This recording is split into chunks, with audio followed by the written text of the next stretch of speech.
Hello അസ്സലാമു അലൈക്കും. അപ്പോൾ ഇന്ന് ഞാനിവിടെ ഷെയർ ചെയ്യുന്നത് നല്ല ഹെൽത്തി ആയിട്ടുള്ളൊരു കഞ്ഞിയാണ് കേട്ടോ. അപ്പോൾ ഇത് മുത്താഴത്തിനാണെങ്കിലും അത്താഴത്തിനാണെങ്കിലൊക്കെ ഒരിച്ചിരി കഴിച്ചാൽ മതി. നല്ല ഹെൽത്തി ആയിട്ടുള്ളൊരു കഞ്ഞിയാണ്. ജീരകമൊക്കെ അരച്ച് ചേർത്തിട്ടാണ് ഉണ്ടാക്കിയിട്ടുള്ളത്. അതുപോലെ വേറെ രീതിയിലും നമുക്ക് ഈ ഒരു സെയിം മെത്തേഡിൽ ചെയ്യാൻ പറ്റും. അതൊക്കെ ഞാൻ പറയുന്നുണ്ട്. അപ്പോൾ നല്ല പെർഫെക്റ്റ് ആയിട്ടുള്ള റെസിപ്പിയാണ്. അപ്പോൾ അറിയാത്ത പിള്ളേർ ഒരുപാട് പേരുണ്ടാകും. അപ്പോൾ അവർക്കൊക്കെ വേണ്ടിയിട്ടാണ്. അപ്പോൾ നമുക്ക് റെസിപ്പിയിലോട്ട് പോകാം. അപ്പോൾ ഇതിന് വേണ്ടിയിട്ട് ഞാനിവിടെ നെയ്ച്ചോറിൻ്റെ അരിയാണ് കേട്ടോ എടുത്തിട്ടുള്ളത്. അപ്പോൾ അരക്കപ്പോളം എടുത്തിട്ടുണ്ട്. അപ്പോൾ ക്ലീൻ ചെയ്ത് വെച്ചിട്ടുള്ള അരിയാണ്. ഇത് നമുക്ക് ഈ ഒരു കുക്കറിലോട്ട് ഇട്ട് കൊടുക്കാം. ഇനി ഇത് വേവാൻ ആവശ്യത്തിനുള്ള വെള്ളം ചേർത്ത് കൊടുക്കുക. ഒരു 2-3 കപ്പ് വെള്ളം ചേർത്ത് കൊടുക്കുക കേട്ടോ. അപ്പോൾ ഇത് നന്നായിട്ട് വെന്ത് ഉടയണം. അപ്പോൾ വെള്ളം കൂടിപ്പോയാൽ കുഴപ്പമില്ല. ഒരു 2-3 കപ്പ് ചേർത്ത് കൊടുക്കുക. ഇനി ഇതിലോട്ട് ആവശ്യത്തിനുള്ള ഉപ്പ് ചേർത്ത് കൊടുക്കുക. ഇനി ഇത് നന്നായിട്ട് വേവിച്ചെടുക്കുക. അപ്പോൾ ഞാനിപ്പോൾ ഇവിടെ ജീരക കഞ്ഞിയാണ് ഉണ്ടാക്കുന്നത്. അതുകൊണ്ട് ഞാൻ ഇതിലോട്ട് വേറെ ഒന്നും ചേർക്കുന്നില്ല. നിങ്ങൾക്ക് വേണമെങ്കിൽ ചെറുപയർ പരിപ്പ് വേണമെങ്കിൽ ഒരിച്ചിരി ചേർത്ത് കൊടുക്കാം, അല്ലെങ്കിൽ ഉലുവ വേണമെങ്കിലും ചേർത്ത് കൊടുക്കാം. അപ്പോൾ ആ ഒരു രീതിയിലൊക്കെ ചെയ്യാറുണ്ട്. അപ്പോൾ അങ്ങനെ വേണമെങ്കിൽ അങ്ങനെയും ചെയ്യാം കേട്ടോ. അപ്പോൾ ഞാനിപ്പോൾ ജീരക കഞ്ഞി ആയതുകൊണ്ട് വേറെ ഒന്നും ചേർത്ത് കൊടുത്തിട്ടില്ല. അപ്പോൾ ഇത് നന്നായിട്ട് വേവിച്ചെടുക്കുക.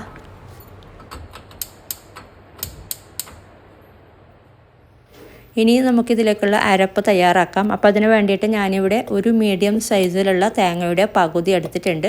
ഒരു മുറി തേങ്ങ. അപ്പോൾ ഇത് ഒരു ബ്ലെൻഡറിലോട്ട് ഇട്ട് കൊടുക്കാം.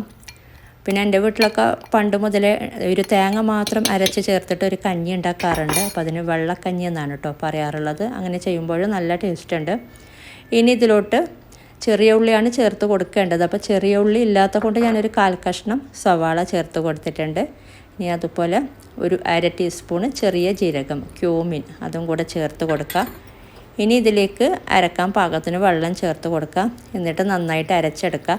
സാധാരണ ജീരകക്കഞ്ഞി ഒരു തരുതരിപ്പോടെയാണ് കേട്ടോ അരച്ചെടുക്കാറുള്ളത്. ഞാൻ മാത്രം നല്ല ഫൈൻ പേസ്റ്റായിട്ട് തന്നെ അരച്ചെടുക്കാറുണ്ട്. അപ്പോൾ ഇത് നമുക്ക് നന്നായിട്ടൊന്ന് അരച്ചെടുക്കാം.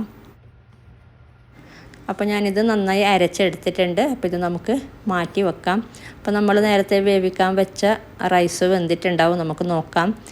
അപ്പോൾ ഒരു 3 വിസിലൊക്കെ വരുന്നത് വരെ ഒന്ന് വേവിച്ചെടുക്കുക കേട്ടോ. 3-4 വിസിൽ വരുന്ന വരെ വേവിച്ചെടുക്കുക. നന്നായി വെന്ത് ഉടയണം. അപ്പോൾ ഇത് നന്നായിട്ട് വെന്ത് ഉടയുന്ന പരുവത്തിലായിട്ടുണ്ട്. അപ്പോൾ ഇത്രയും മതി. ഇനി ഇതിലോട്ട് നമുക്ക് നമ്മൾ അരച്ച അരപ്പ് ചേർത്ത് കൊടുക്കാം.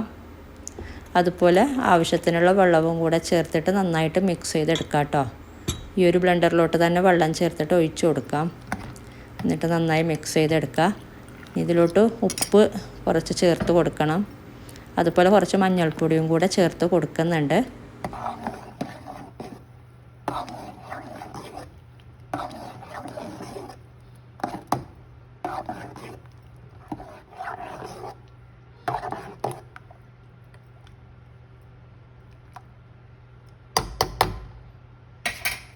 ആവശ്യത്തിനുള്ള ഉപ്പ് ചേർത്ത് കൊടുക്കുക. അതുപോലെ ഒരു 1/2 ടീസ്പൂണ് മഞ്ഞൾപ്പൊടിയും കൂടെ ചേർത്തിട്ട് നന്നായിട്ടൊന്ന് മിക്സ് ചെയ്തെടുക്കുക.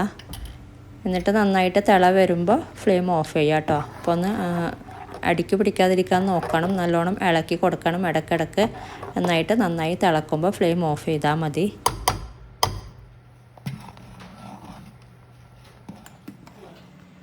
അപ്പോൾ ഇത് നന്നായി തിളച്ചിട്ടുണ്ട്. നമുക്ക് ഫ്ലെയിം ഓഫ് ചെയ്യാം. അപ്പോൾ നല്ലൊരു ഹെൽത്തി ആയിട്ടുള്ള അതുപോലെ നല്ല ടേസ്റ്റി ആയിട്ടുള്ളൊരു നോമ്പ് കഞ്ഞിയാണ്. അപ്പോൾ ഇങ്ങനെ ട്രൈ ചെയ്യാത്തവരൊക്കെ ട്രൈ ചെയ്ത് നോക്കിയിട്ട് നിങ്ങളുടെ അഭിപ്രായങ്ങളൊക്കെ അറിയിക്കുക.